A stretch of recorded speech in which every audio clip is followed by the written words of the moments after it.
Now, when you think of Chicago, a lot of people think violence and gun shooting, stuff like that. However, it's a lot of great. Chicago is one of the most beautiful cities in the world. However, we do get the front headlines on any shootings, always makes the news, and that's the first thing that you hear about Chicago. However, I'm going to bring you guys definitely Zack TV. His real name is Zack Stoner. He's only 30 years old. He's going to get shot and killed May 30th, leaving a concert or whatever he was doing. However, man, it definitely hits home because I interview gang members, but I also noticed that, man, you know, a lot of them still have that street mentality. Sad tragedy is, I wouldn't put past the reason he got killed was probably jealousy, envy, and we still have that so much in our communities. And that's something that we must overcome.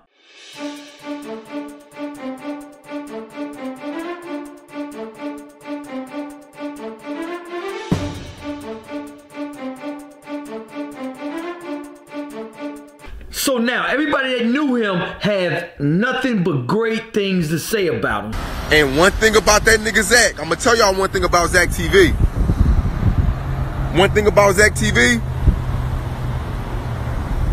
that nigga would call me sometimes, and he would like put me on to like new artists. Like Zack TV would call me and be like, "Yo, you need to interview, Tay 600, or you need to interview, such and such." Zack cared about everybody, man. Like he just wanted Chicago to be on, and you know that's a lot. You know that's something that you don't see from a lot of people, man. He's just a good-hearted nigga. And in 2016, when I started interviewing Chicago niggas, my fans hated him and his fans hated me. They used to compare us a lot, and it pushed me to go harder. When he did a big interview, I had to go back and when he interviewed somebody big, I had to go interview Tay 600. 600 Breezy. I had to go interview Chief Keef's mom. Our competition helped me to be where I'm at today, man. And Zack, I'ma always fuck with Zack for that. You know, me and Zack had a long conversation right after Mubu Crump died, Saturday or Sunday. And I told him, I said, bro, you gotta leave Chicago, man. But he loves Chicago so much, he would never leave that motherfucker for good. I said, man, yo, you might want to leave that motherfucker, man. Cause niggas was mad, you know, every time he interviewed somebody and they die, they try to blame him. So I called him and like, yo, keep your head up, man. You just reporting the news. I said, but you might want to leave to Chicago, man. I mean, you might want to leave and go to New York because he loved New York. One thing about Zack, he loved New York. Bring you guys the story. I'm also bringing you guys some of his interviews. Now, what he did was similar to what I wanted to do and did. I interviewed gang. Now, whoever it was knew exactly where he would be, where he was going. I definitely think this was an inside job, and that's such a tragic for our communities because soon as one of ours come up or make it, we jealous, we envious. Let me tell you something. If you can't beat them, then join them. Here's somebody that can make a difference in our community and make a difference for the people trying to get out the city or trying to get out the hood. And this is a person that could have helped. That's one thing that drives me crazy in our community is that as soon as we see somebody coming up, we pull them down. Instead of having the mentality of, oh, he's coming up, why not help? Why not be with him, help him get up so he can help us all get up out the hood? Nope, we don't look at it like that. And that's one thing I remember whenever one of us jump out with a camera, and I used to jump out in some of these neighborhoods, they immediately want to fuss and fight. But I noticed when somebody else come into our community filming, everybody's cool with it. Let them be. Because they think, oh, he's from WGN TV or from the news. But that's just how it is. I'm going to bring you guys the video of him, the news story on this. You start with some breaking news. A deadly shooting leads to a violent crash on Printers Row. That's right. This morning, police are searching for suspects that were seen fleeing that scene, and some witness video might just help in a big way. Tia is live with details. Tia, what's the latest? Well, Scott and Anita, what I can tell you is that a family member of the victim did confirm for me that the man dead is Zack Stoner. He was 30 years old, and he was known as a superstar to the South Side. We do have a picture of Zack that we want to show you right now on your screen. I can tell you that he turned 30 years old not too long ago. He was in the area attending a concert at a club nearby when all of this happened, and what we know is that he is known for interviewing people and covering events that no traditional media would touch. The first openly gay Chicago rapper. He covered that, gang members, crimes in the city of Chicago, and much more. His YouTube channel has over 170,000 subscribers and millions of video views, videos that he recorded himself. And this is where his life came to a tragic end. Cell phone video captured his car that careened into a light pole after he was shot in the head and neck. His lifeless body taken to Northwestern Memorial Hospital where he died.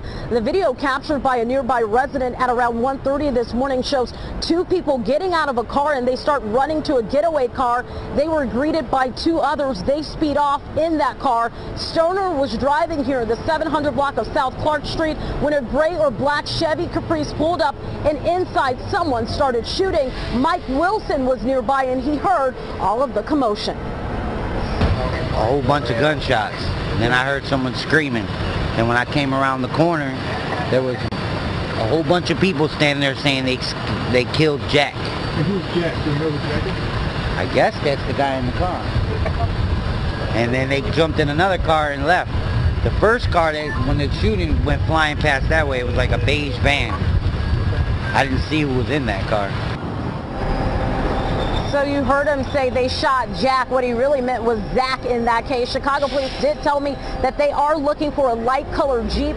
That was the getaway car in all of this. But just to jog everyone's memory, all of this happened right here behind me. And what I can tell you is that Zack Stoner was also in a Jeep.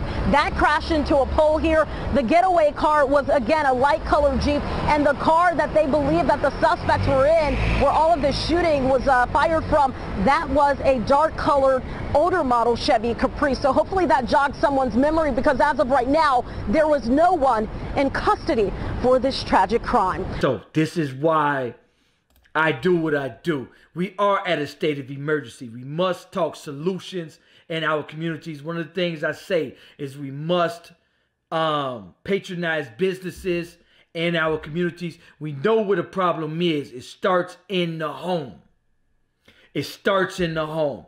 And 73 to 90% of us are coming from a broken home, a single parent household. That's just a fact. We must talk solutions. We must talk group economics.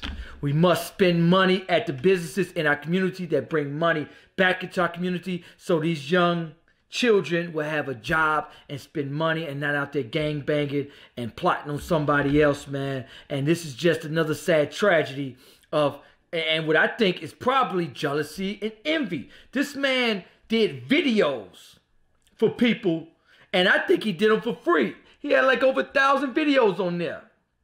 Well, there's also interviews, but he also did music videos. And I'm willing to bet a lot of those was probably for free. And a sad tragedy, I didn't know he was from Harvey.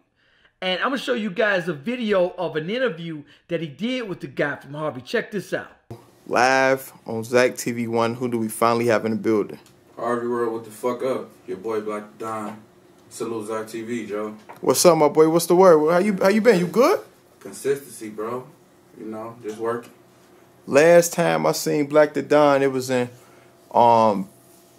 Atlanta. Yeah, A3C. A3C. I think that was in what, 2016? 2016. 2016, you know what I'm saying? We was out there, we supposed to been linked up, man.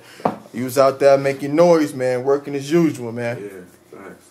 And you put on for Harvey World. That's a fact, right? That's a fact. How did that come about? You know what I'm saying? Because most people that be from the Birds be claiming, you know what I'm saying? We from Chirac, we from Water Band. But you put on, you like, man, yeah, I'm from Harvey. Yeah, facts. Talk about that, man. Man, shit. That's where I was raised, you know?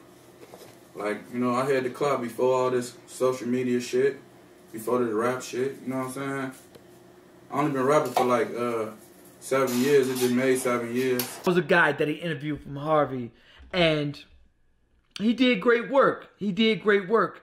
But I seen it, man. I went into some of these communities, and here it is. Somebody can bring you out the hood And those people didn't want to be brought out the hood, man. So much anger, rage that we have towards each other. And that trend must stop, man. We are behind at least 200 years. Easy. Because the jealousy, envy, and rage that we have growing up as children, and the envy and rage that we have towards each other. And we got everybody against us. And even us against us. And that's a recipe for total disaster. Anyway, I want you guys to like, comment, let me know what you think about this video. Peace, peace.